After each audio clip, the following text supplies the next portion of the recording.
Welcome to my channel. ಇವತ್ತೊಂದು road ಸೈಡಲ್ಲಿ ಸಿಗುವಂಥ ಸೂಪರಾದ ಪಾನಿಪುರಿ ರೆಸಿಪಿಯನ್ನು ನಿಮ್ಮ ಜೊತೆ ಶೇರ್ ಮಾಡ್ತಾ ಇದ್ದೇನೆ. ನಾನು ರೆಡಿಮೇಡ್ ಪೂರಿಯನ್ನು ತಗೊಂಡಿದ್ದೇನೆ. ಎಣ್ಣೆ ಬಿಸಿಗಿಟ್ಟು ಫ್ರೈ ಮಾಡ್ಕೊಳ್ತಾ ಇದ್ದೇನೆ. ವಿಡಿಯೋ ಇಷ್ಟ ಆದರೆ ಲೈಕ್ ಆ್ಯಂಡ್ ಕಮೆಂಟ್ ಶೇರ್ ಮಾಡಿ.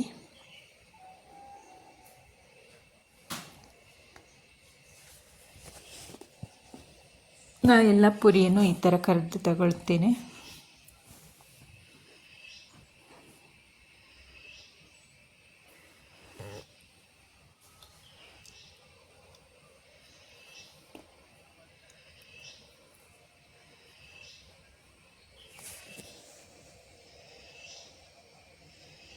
ಪಾನಿಪುರಿ ಯಾರಿಗೆ ತಾನೇ ಇಷ್ಟ ಇಲ್ಲ, ದೊಡ್ಡವರಿಂದ ಸಹ ಚಿಕ್ಕ ಮಕ್ಕಳಿಂದ ದೊಡ್ಡವರವರೆಗೂ ತುಂಬಾ ಇಷ್ಟಪಡುವಂತಹ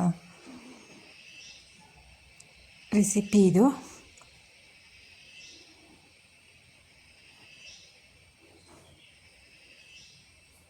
ಮಳೆಗಾಲದಲ್ಲೆಲ್ಲ ಹೋಗೋಕ್ಕಾಗೋದಿಲ್ವಲ್ಲ, ಮನೆಯಲ್ಲೇ ಮಾಡಿಕೊಳ್ಬೋದು ಸುಲಭವಾಗಿ.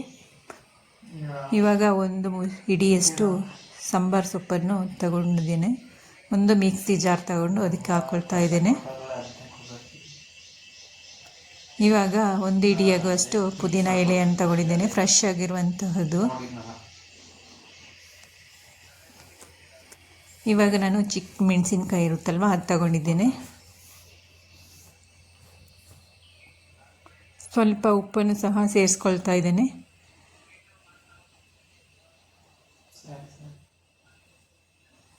ಒಂದು ಚಿಕ್ಕ ತುಂಡು ಶುಂಠಿಯನ್ನು ಹಾಕ್ಕೊಳ್ತಾ ಇದ್ದೇನೆ. ಇದನ್ನು ನೈಸಾಗಿ ಮಿಕ್ಸ್ ಮಾಡಿಕೊಳ್ತಾ ಇದ್ದೇನೆ. ಮಿಕ್ಸಿ ಆದ ನಂತರ ಈ ರೀತಿಯಾಗಿದೆ. ಸ್ವಲ್ಪ ನೀರು ಹಾಕ್ಕೊಂಡು ಮಿಕ್ಸಿ ಮಾಡಿಕೊಳ್ಬೇಕು. ನಂತರ ಇದನ್ನು ನಾನು ಸೋಸ್ಕೊಳ್ತಾ ಇದ್ದೇನೆ.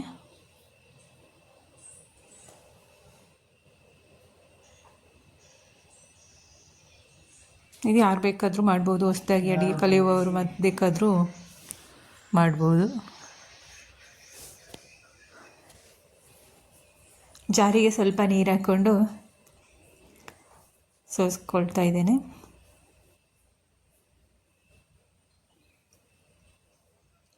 ಎಲೆ ಎಲ್ಲ ತರಿ ತರಿ ಇರುತ್ತಲ್ವ, ಅದರಿಂದ ನಾನು ಸೋಸ್ಕೊಳ್ತಾ ಇದ್ದೇನೆ.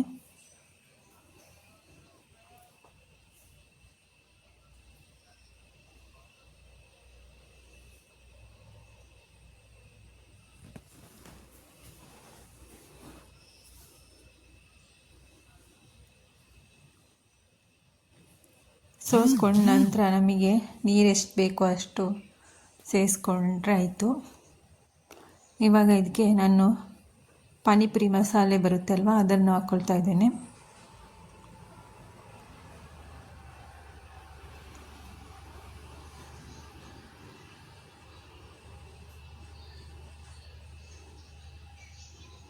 ನೀರು ನೋಡಿಕೊಂಡು ಹಾಕಿದರೆ ಆಯಿತು, ಎಷ್ಟು ಬೇಕಷ್ಟು.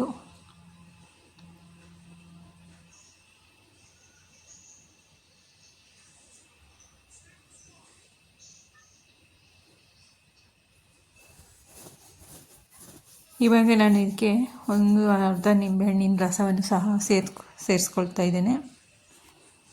ಹುಣಸೆ ಹುಳಿ ರಸವನ್ನು ಬೇಕಾದರೂ ಹಾಕ್ಕೊಳ್ಬೋದು.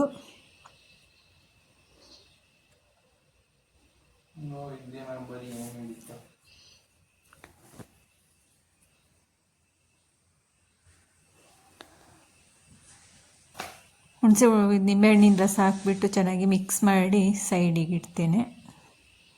ಇವಾಗ ಒಂದೆರಡು ಆಲೂಗೆಡ್ಡೆ ತಗೊಂಡು ಚೆನ್ನಾಗಿ ಬೇಯಿಸಿ ಇಟ್ಕೊಂಡಿದ್ದೇನೆ. ಈಗ ಸ್ಮ್ಯಾಶ್ ಮಾಡ್ಕೊಳ್ತಾ ಇದ್ದೇನೆ.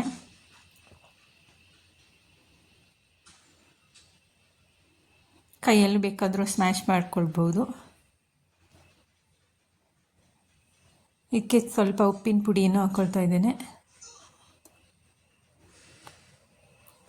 ಸ್ವಲ್ಪ ಚಿಲ್ಲಿ ಪೌಡರನ್ನು ಸೇರಿಸ್ಕೊಳ್ತಾ ಇದ್ದೇನೆ.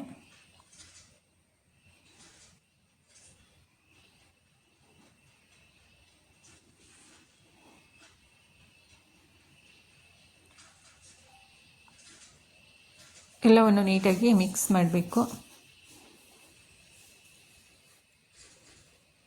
ಈ ರೀತಿ ಇದ್ದರೆ ಸಾಕಾಗುತ್ತೆ ಆಲೂಗೆಡ್ಡೆ ಪಲ್ಯ. ಇವಾಗ ಸ್ವಲ್ಪ ನಿಂಬೆಹಣ್ಣಿನ ರಸವನ್ನು ಹಾಕ್ಕೊಳ್ತಾ ಇದ್ದೇನೆ.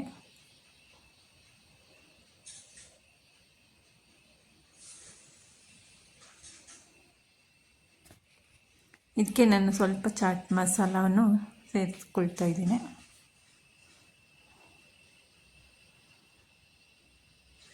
ಎಲ್ಲವನ್ನು ನೀಟಾಗಿ ಮಿಕ್ಸ್ ಮಾಡಿ ತಗೊಳ್ತೀನಿ.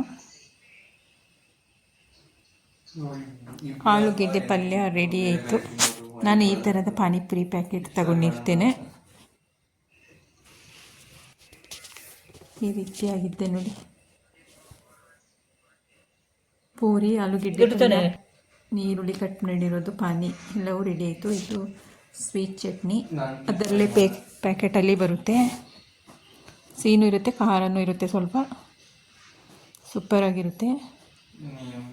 ಇದಕ್ಕೆ ಇವಾಗ ಪೂರಿ ಎಲ್ಲ ಸ್ವಲ್ಪ ಇದು ಮಾಡಿಕೊಂಡು ಪುಡಿ ಮಾಡ್ಕೊಂಡಾದಮೇಲೆ ಸ್ವಲ್ಪ ಈರುಳ್ಳಿಯನ್ನು ಸೇರಿಸ್ಕೊಳ್ತಾ ಇದ್ದೇನೆ. ಇವಾಗ ಇದರಲ್ಲಿ ಇರುತ್ತಲ್ವ, ಇದು ಚಟ್ನಿಯನ್ನು ಹಾಕ್ಕೊಳ್ತಾ ಇದ್ದೇನೆ.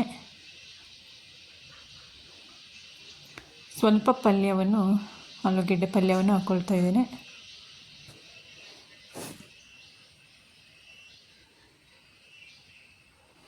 ಸ್ವಲ್ಪ ಪಾನಿಯನ್ನು ಹಾಕ್ಕೊಳ್ತಾ ಇದ್ದೇನೆ. ಇವಾಗ ನಮ್ಮ ಪಾನಿಪುರಿ, ಸೂಪರಾದ ಪಾನಿಪುರಿ ರೆಡಿ ಆಯಿತು ನೋಡಿ.